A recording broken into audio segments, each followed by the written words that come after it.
asking, you could actually do this, and it will solve the problem. They're like, how do you know that? And you say, oh, well, I'm actually a graduate of, say, you're a graduate? You say, yes.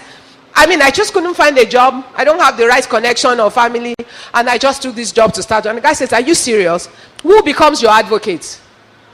That guy, in his powerful position, becomes your advocate. All the people dropping application forms at the entrance will probably never get into his office to see him. Sometimes you think you're being brought down. No. Give yourself a start wherever you find it. If it's a job, take it. There's something you will learn. If you're pursuing something, imagine if your vision is to set up a school later, and you have to choose between working in a school with a lower salary or working in a bank with a fast salary. Which one will you choose? Great that you said that, because a lot of people will go and work in the bank for the money. And even though that will give you money, it doesn't add to your long-term vision. The school will give you an opportunity to understudy how a school is set up, how it is run, how it is managed, many things.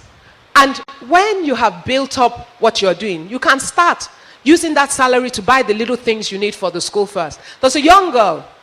She just got married late last year. She graduated, finished youth service, and had nothing. She was looking for a job. She couldn't do it. So she couldn't find a job. So she said one day, she said to herself, well, that our pastor preached that use what you have in your hand to get what you want.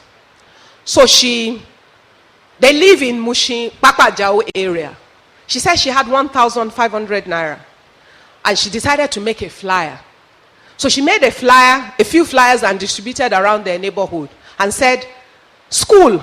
I mean, how do you call a school? Something you want to run in the living room of your mother's house, a school. But anyway, that's what she did. She gave it a name. She printed the flyers, and she distributed it. She said four children came, and she was happy. I mean, she was charging stipends. Started there. Today, it's only 3 years. It's only about 3 years now. I counsel her, so I know what I'm talking about. She's taken a whole building in Mushin with 9 bedrooms. She's got offices. She employs about 10 or 12 people. The school is registered. She's on to her future. She's still in her 20s. But she only got there because she took an initiative to get started anyhow.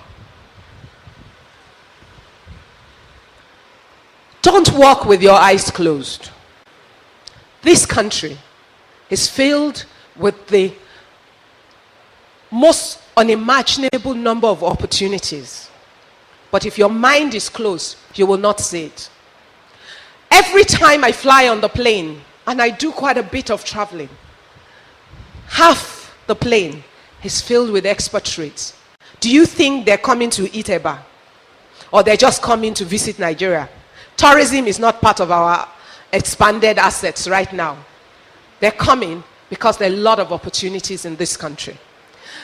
If you ask any investment banker, they will tell you investments follow a lot of emerging economies because you have the highest return in developing economies. You are lucky to be born and be living in a generation at a time in a country that qualifies as an emerging economy.